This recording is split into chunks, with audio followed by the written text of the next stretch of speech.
All right, Jeff Zimmerman here with the champ, the legend, Andre Ward, HOF, SOG. What's up, brother? Here in Dallas, just wrote a book, out here for a book signing. How was it, Andre? Man, it was great, man. A lot of love from Dallas and the surrounding area. A lot of people showing love and great feedback. And it makes it all worth it, you know? Why the title, Killing the Image? I told on myself in the book. Nah, it's you know, when you start talking about your life, man, and kind of pulling back the covers, like, it's gonna kill some images that people may have had of you. And that may mean that, you know, it may make them even more of a supporter. And I got a lot of that tag too. Like, man, I was rocking with you before this, but man, I really support you now. So it's just gonna probably tear down certain perceptions that people may have. That, oh, he hasn't been through that, or, you know, he's never been through nothing like that. So, but that's the whole point, man, is to go through that process, talk about it. It was like therapy writing the book, and it's like therapy getting the feedback about the book and seeing the impact that it's having on people. 2004 Olympic gold medalist, undefeated as a pro, Hall of Famer. I mean, you've done stuff that nobody has done, but yet you always seem like the underdog still. You know, was that the mentality throughout your whole career? That's just my lane, man. You know, it's like I got a lot of love and a lot of support, but you know, you're gonna always have people doubting. You're gonna always have people trying to minimize you and marginalize you. And you know, I'm human, so I hear it and I see it. But like, I've been in the game a long time, man. That stuff don't move me no more. You know, like, I'm not trying to prove anything to anybody. You know, my theme for when I got inducted into the Hall of Fame is the debate is over. So you see people still, you know, typing stuff and making comments, and you know, I say, man, do that until your fingers bleed, man. It ain't gonna change nothing. I'm etched in history, and you know, whether you like it or not, that's what it is. So that's what I focus on, man. And somebody got to represent the underdog, so I'm cool to do it. Hey, I know you said you're done, but you and Canelo have been doing some verbal sparring. You're on the Breakfast Club, questioning his resume a little bit, not the first time, and you know, he thinks you're jealous and all that. I mean, $150, $200 million from Saudi, Andre Ward back in the ring against Canelo for a super fight. Well, first of all, I'm gonna just say he's never called my name. You know, he's had plenty of opportunities to call my name, and one specific opportunity is after he fought Kovalev. So that's not something he wants to do. All the stuff about, you know, payday and this and that, you can use that toward the other guys. That don't fit for me. That don't fit for me. So it may sound good, your fans don't run with it, or get some headlines, but it's a lot. You know, you don't know what I got in my bank account. You know, you don't know what I got, what I don't have.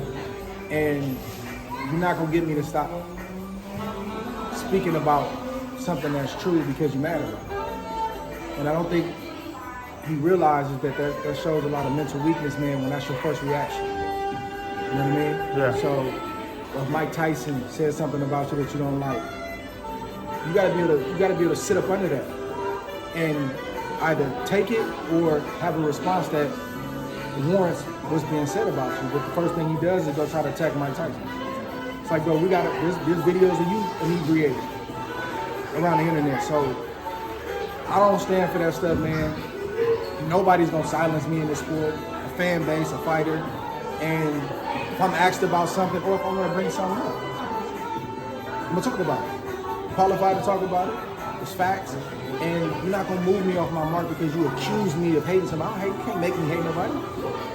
But what people don't talk about when I speak about Canelo is the credit I give. In the Breakfast Club interview, the same interview I just did, I said, hey man, if I'm really about a payday and I'm really trying to get a fight with you, why would I tell the host, hey man, all this stuff about Canelo ducking me, that's not true. Me and him never had history. We only had a common, why would I say that? So that stuff don't work with me. That may work with somebody that's like chasing a fight with you. I ain't chasing no fight with Canelo. I'm thinking about Canelo like that. But I'm also not gonna be silenced and censored because his fans don't want to hear the truth about it. And here go the thing, bro, like, this ain't just me talking about this.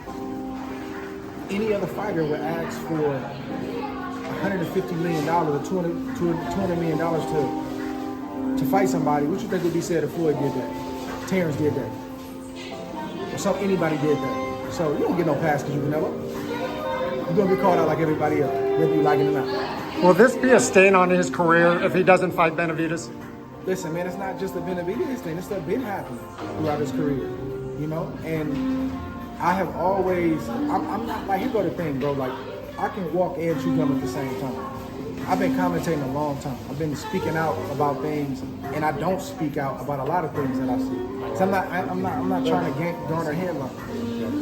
No, I'm just not. It's not easy. I could say something reckless right now and blow up the internet. It's not what I'm trying to do. But if it's something that needs to be spoken about, or somebody asks me about something, I'm gonna talk about it. And his fans won't say it's a stain on his legacy, and I don't think it's a problem with Canelo handpicking his opponents to try to make the most money and minimize the risk. I'm not like, that's not the problem. The only issue is when you start saying you're one of the greatest of all time, or when you're one of the greatest Mexican fighters of all time. No, you a great marketer. You've sold a lot of tickets. You have a fan base. When it comes to what's being done in this ring, you start talking about legacy, bro. You gotta take risks. And you shouldn't take risk. You shouldn't take risk every fight out. You need to have some gimme fights. But when you start looking at the history, it's like, man, you picked him because he's old. Man, you picked him because he's been on for 2 years. Man, you picked him because he's 2 weight classes smaller. Man, you have to call out about that stuff. I don't care who you are.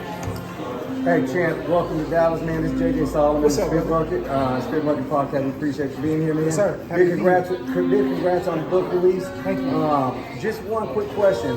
We got local news going crazy with the Errol Spence, Derek James, reportedly rumors that they're split up.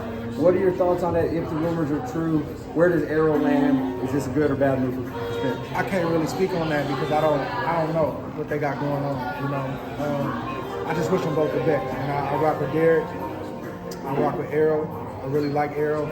You know, I've been cool with Errol for years. I just want the best for both of them, man. I hate to hear it if it's true. You know, you want to see people ride it out, especially people that's been you know, that close for that long. Ride it out to the end, even when they hit rough waters. But it's not always a reality. So, and I just wish them both the best. Good. And then just one quick question on the 135, 140, huge talent pool. Obviously, you've got the Haney, Shakur, Tank, Teofimo, but I've said for the longest time that the gap between the champs and the contenders in that range is not that big.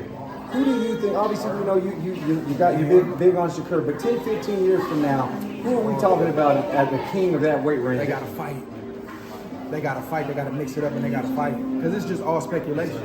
And it, you know, it's a place for that, right? Get on the podcast, get on the show, and say, "Man, I think this guy's gonna win. I think that guy's gonna win." They got to fight because they all are talented. They all got different assets and weaknesses. They got to fight. They got to fight. Facts. What about Canelo Munguia, Andre? Do you like that fight? I mean, it's a fight. I like Munguia. You know, I followed Munguia when I was at HBO. I think right when I retired or right before I retired. And Munguia's a tough fight. It's a cool fight. And Terrence, one last question. Terrence, I know he's your guy. He wants that fight with Canelo. Since you're not going to come out of retirement, is he the guy to take him I down? don't think he's going to take it, bro. And the excuses for not taking it don't make sense. He's too small, won't get credit. But you didn't say that when you fought Amir Khan. So we just got to look, bro. We got to be consistent with what we say. And all the insults and all the lies and stuff, that stuff ain't gonna move me, man. I've been in this, like I said, I've been in the hot seat a long time. You gotta do better than that. I'm not worried about that. I'm still, all that don't disqualify me. That qualifies me. When people react like that, that lets you know that you're touching on a nerve. So.